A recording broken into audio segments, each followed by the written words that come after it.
¿Qué significa santificar las fiestas? A esto se refiere el tercer mandamiento de la ley de Dios. Veremos en esta ocasión cuál es el significado de esa santificación de las fiestas, qué es lo que toca al cristiano vivir para conseguir eso que se nos manda, eso que se nos indica en el tercer mandamiento de la ley de Dios, que tiene una repercusión no solo en la vida personal, sino también, como veremos, en la vida social.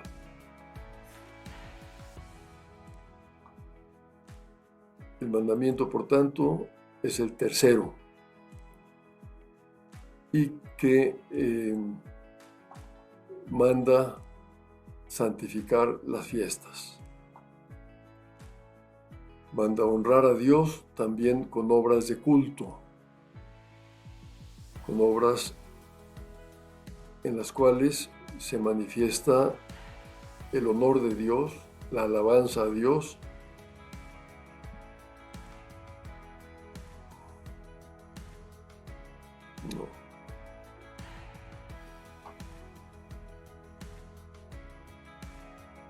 ¿Qué significa santificar las fiestas? Es este el tema de esta sesión, que se refiere precisamente al tercer mandamiento del Decálogo.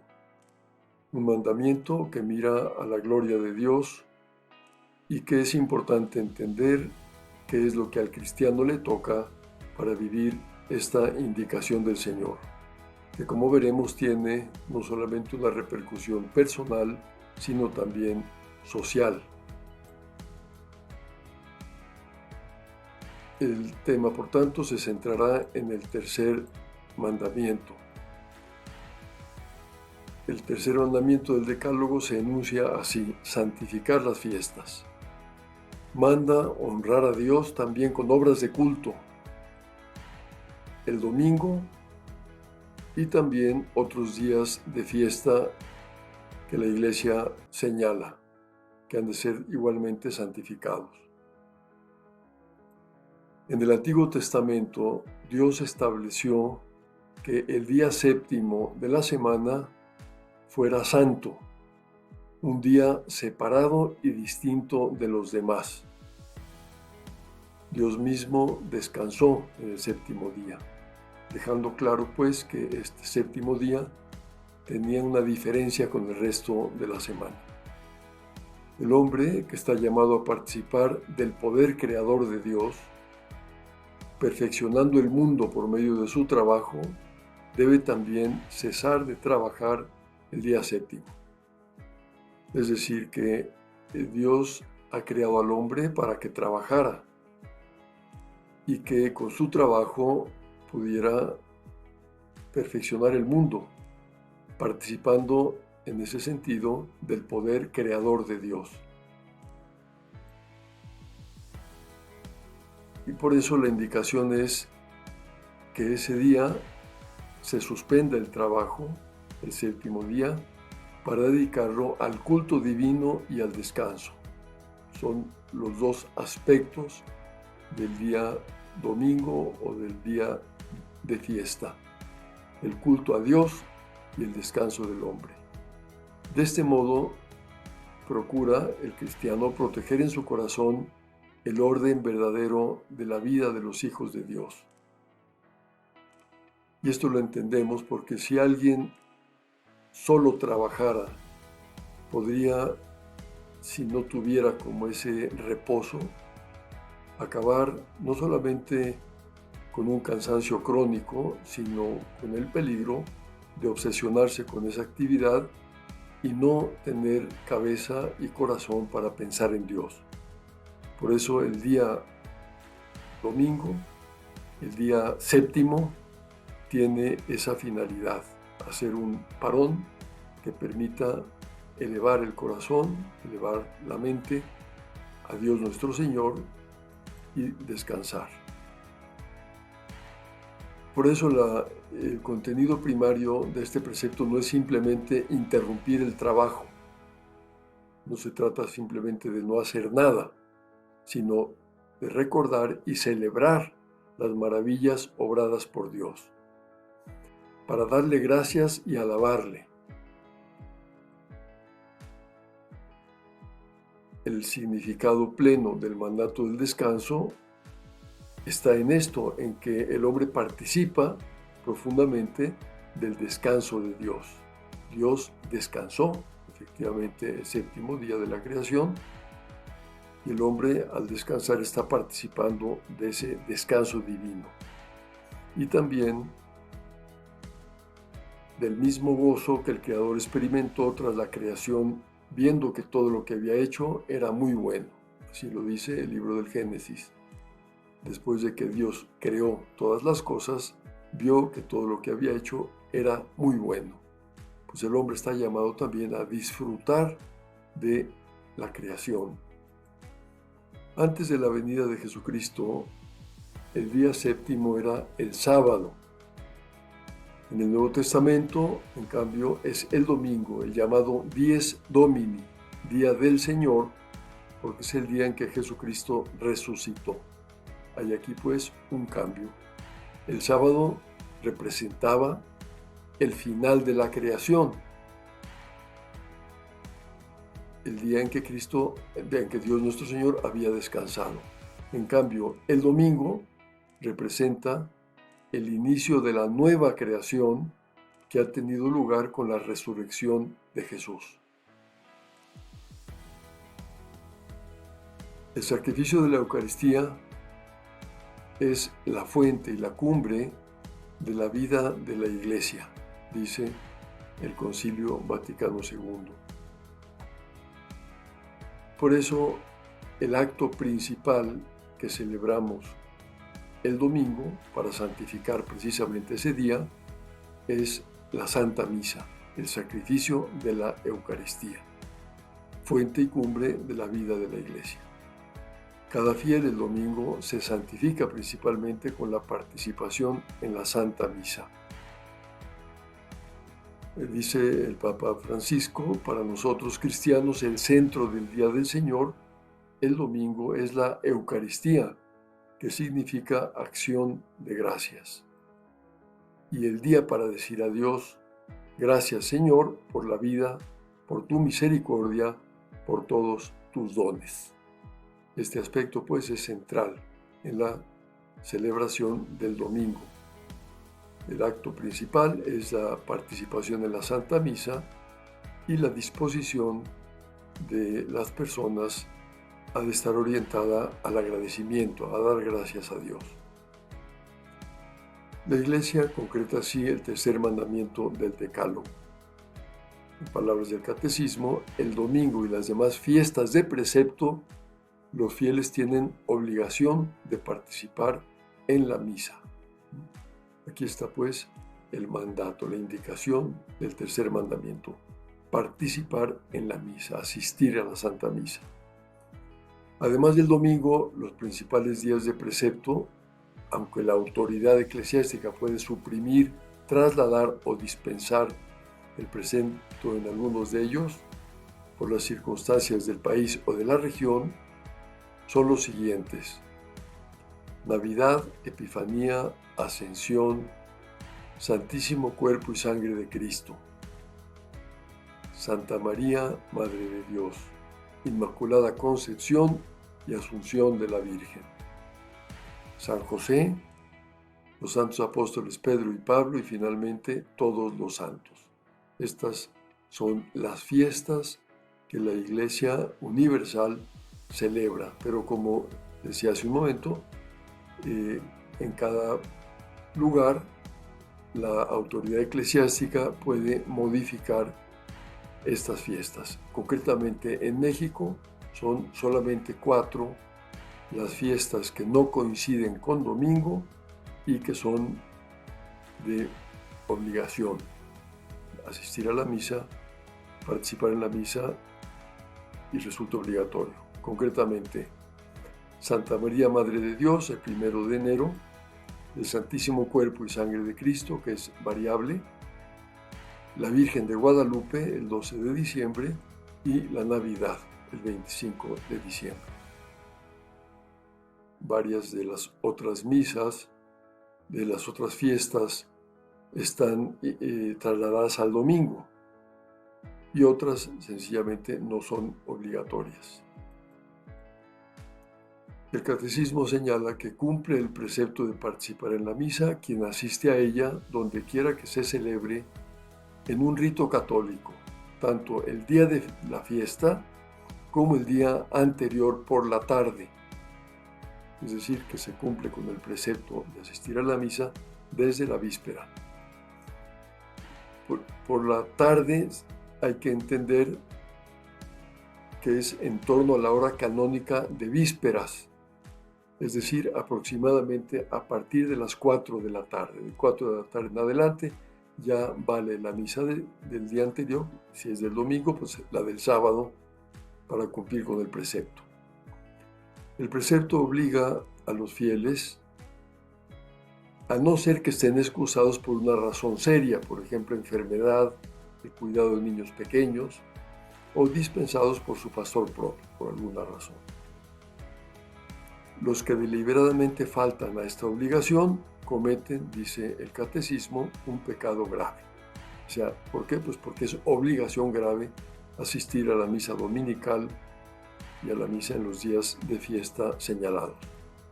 Cuando la Iglesia pide estos mínimos de participación en la Eucaristía, actúa como madre que se preocupa de que no falte a sus hijos el alimento que necesitan para vivir como hijos de Dios. Esta es la finalidad de la Iglesia al señalar la obligación de asistir a misa. No es una manera de hacernos la vida difícil, sino al contrario, de facilitarnos nuestra cercanía con Dios. Por eso se pide un mínimo que evidentemente la persona que desee estar más cerca de Dios pues podrá rebasar ese mínimo. Por eso la misa se celebra todos los días de la semana, de manera que cada quien puede asistir las veces que quiera. De los primeros cristianos se dice en los Hechos de los Apóstoles que perseveraban asiduamente en la doctrina de los apóstoles y en la comunión, en la fracción del pan y en las oraciones. Es decir, participaban en la misa desde el principio los primeros cristianos.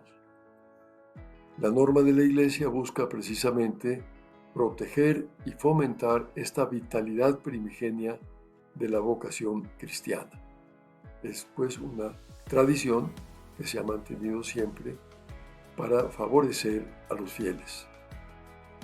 El catecismo señala que así como Dios cesó el día séptimo de toda la tarea que había hecho, de toda la creación, la vida humana sigue un ritmo de trabajo y descanso y procede igual que Dios.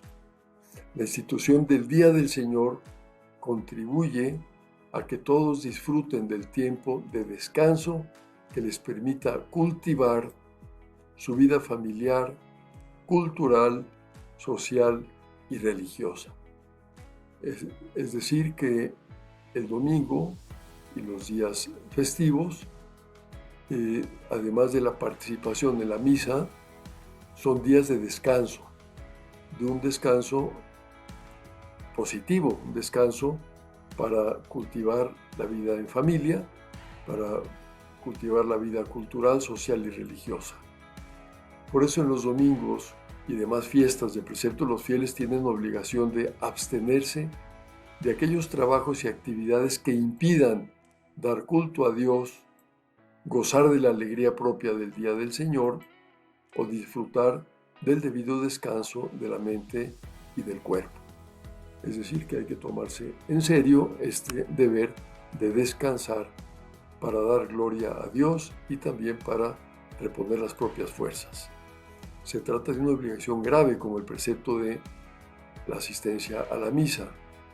Sin embargo, puede no obligar ante un deber de justicia o de caridad. Hay, por ejemplo, trabajos que son necesarios por el bien común, pues tienen que realizarse y no se falta el precepto, o por deber de atender a alguien que requiere de una atención especial, como puede ser el médico, la enfermera, que tiene que cuidar al enfermo, pues son actividades en las que se vive la justicia o la caridad, y en ese caso no obliga al descanso.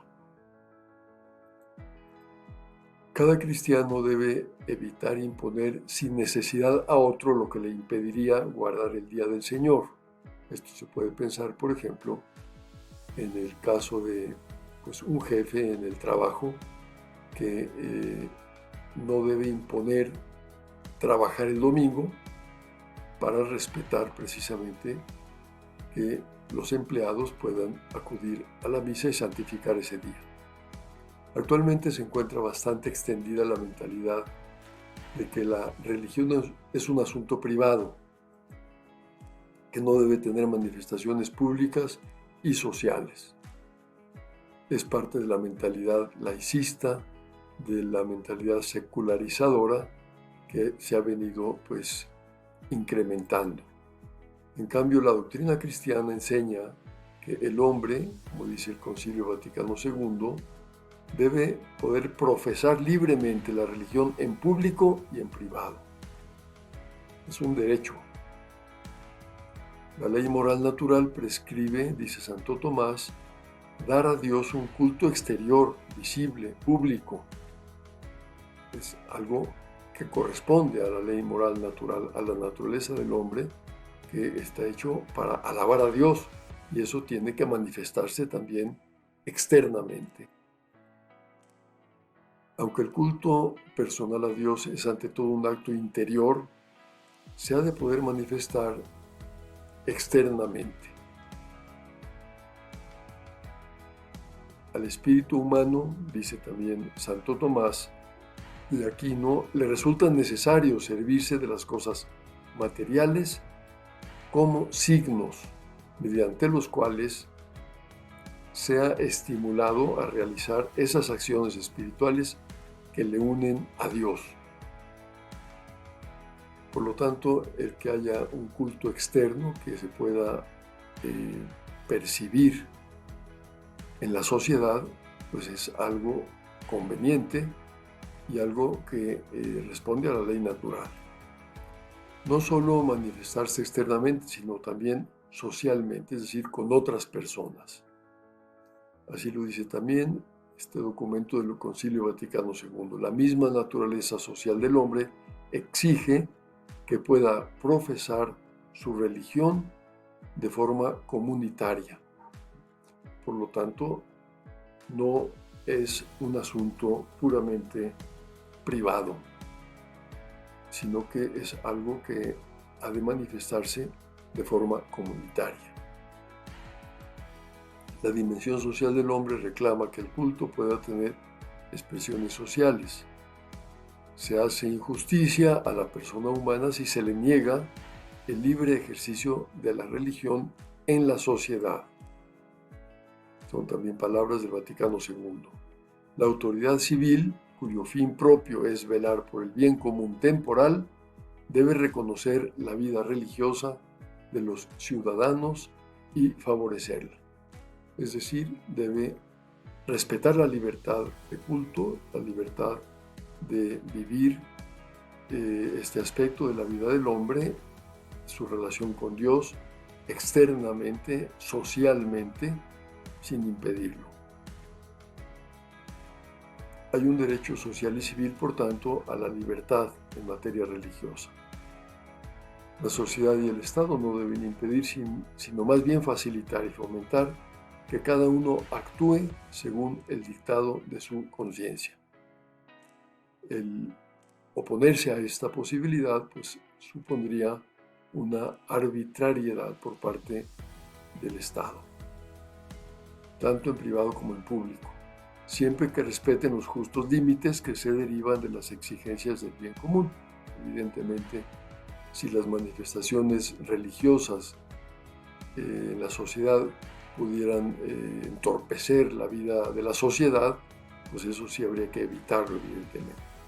Pero tener actividades religiosas en las iglesias, el tener incluso actos que pueden desarrollarse en las calles, como puede ser la procesión con el Santísimo, siempre y cuando no se entorpezca la vida de la sociedad, es algo perfectamente válido y conveniente.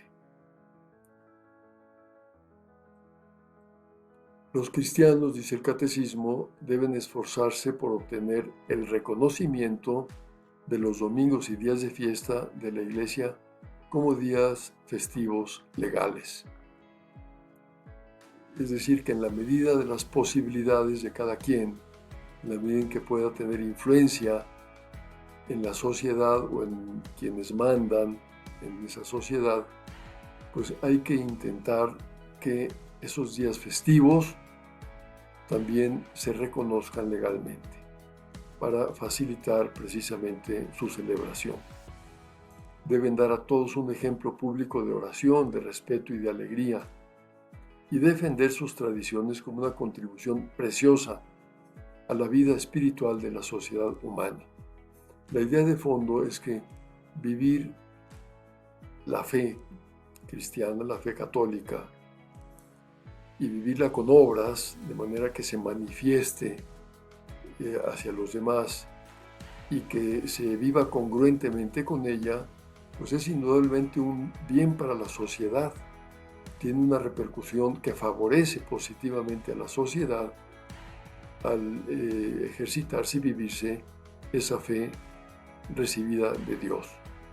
Una sociedad sin Dios es una sociedad que tiene pues muchos más problemas humanos y sociales que aquella sociedad que vive o cuyos miembros están cerca de Dios y viven las leyes de Dios.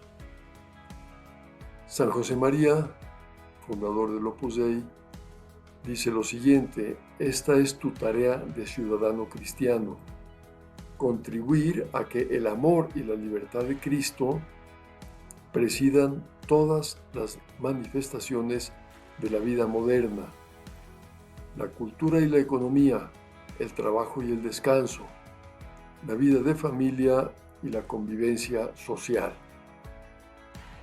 Esta enseñanza que San José María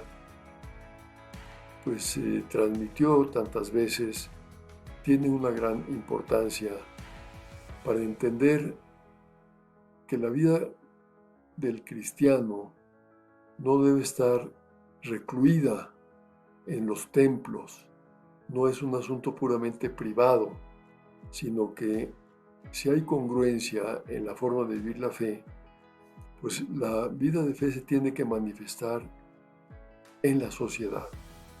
Se trata, en definitiva, de santificar las realidades temporales, metiendo esa visión de Dios en todos los ambientes, procurando que todo esté ordenado de verdad a la gloria de Dios. Por eso habla de la cultura, de la economía, del trabajo, del descanso, de la vida de familia, de la convivencia social. Que en todo eso esté presente precisamente esa fe que profesa el cristiano. Cada persona está obligada, por tanto, en conciencia a buscar la verdadera religión y a adherirse a ella, buscar la verdad. Y en esta búsqueda puede recibir la ayuda de otros. Pues los cristianos tenemos el deber de prestar esa ayuda con el apostolado del ejemplo y de la palabra. La santidad a la cual Dios nos llama a todos no es un asunto puramente personal. Implica necesariamente la preocupación por los demás, el afán de acercar a otros a la verdad. Si estamos convencidos de que Dios nos ha puesto en el lugar verdadero, en donde está la fe verdadera, tenemos también la obligación de comunicar esa verdad y esa vida de fe a otras personas para que la descubran, la conozcan y la puedan vivir. Siempre respetando la libertad. Esto es importantísimo, no perderlo de vista, pero no significa que por respetar la libertad haya que adoptar una postura pasiva. La adhesión a la fe debe ser siempre libre, igual que su práctica. Con esto podemos pasar ya a las conclusiones de este tercer mandamiento de la ley de Dios. El mandamiento consiste en santificar las fiestas, es decir, el domingo y otros días de fiesta. Esos otros días de fiesta en cada país se determina por parte de la autoridad eclesiástica cuáles son. Si hay fiestas de precepto que se trasladan al domingo, o alguna incluso que se mantenga en su fecha, pero que no sea de obligatoria. Pero es importante tener en cuenta que todos los domingos son días de precepto y que hay unas fiestas determinadas por la autoridad eclesiástica que hay que observar. En el Antiguo Testamento Dios estableció que el día séptimo fuese santo. En el Nuevo Testamento, ese día estaba dedicado al culto a Dios y al descanso. En el Nuevo Testamento, ese día séptimo, el día de descanso y el día de culto especial a Dios, es el domingo, llamado Día del Señor, porque ese día Jesús resucitó. El centro del Día del Señor es la Eucaristía.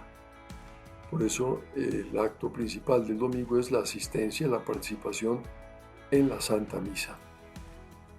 El domingo y las demás fiestas de precepto, los fieles tienen pues obligación grave de participar en la misa y obligación también de descansar, teniendo en cuenta las diversas circunstancias de cada persona. El culto a Dios se ha de poder manifestar externa y socialmente. No es un asunto puramente privado. La autoridad civil debe reconocer la vida religiosa de los ciudadanos y favorecerla. En este sentido, el cristiano, el fiel católico, está llamado a influir en la medida de sus posibilidades para que se dé este reconocimiento de la vida religiosa y se favorezca. Hay un derecho social y civil a la libertad en materia religiosa. Y el cristiano está llamado a ejercer el apostolado del ejemplo y de la palabra. Es importante este orden, el ejemplo y luego la palabra, es decir, que la palabra vaya precedida del ejemplo para que haya congruencia y tenga fuerza esa palabra. La adhesión a la fe y su práctica deben ser siempre libres, no se deben imponer, no se debe coaccionar a nadie. Como bibliografía para esta sesión se puede acudir a la página opusdei.org.mx. Ahí aparece el libro Síntesis de la Fe Católica y el número 29 corresponde a lo que he expuesto en esta ocasión, que está a cargo de Javier López y Jorge Miras. Pues termino haciendo hincapié en esa enseñanza de San José María de que estamos llamados los cristianos por Dios nuestro Señor a santificar no solo la propia vida personal, sino las realidades temporales, de manera que Cristo esté presente en medio de esas actividades, en medio del mundo, y de esa forma, al existir esa presencia de Cristo a través de los cristianos en el mundo, haya también quienes se sientan movidos a acercarse a la verdadera fe, a seguirla, a encarnarla en su vida.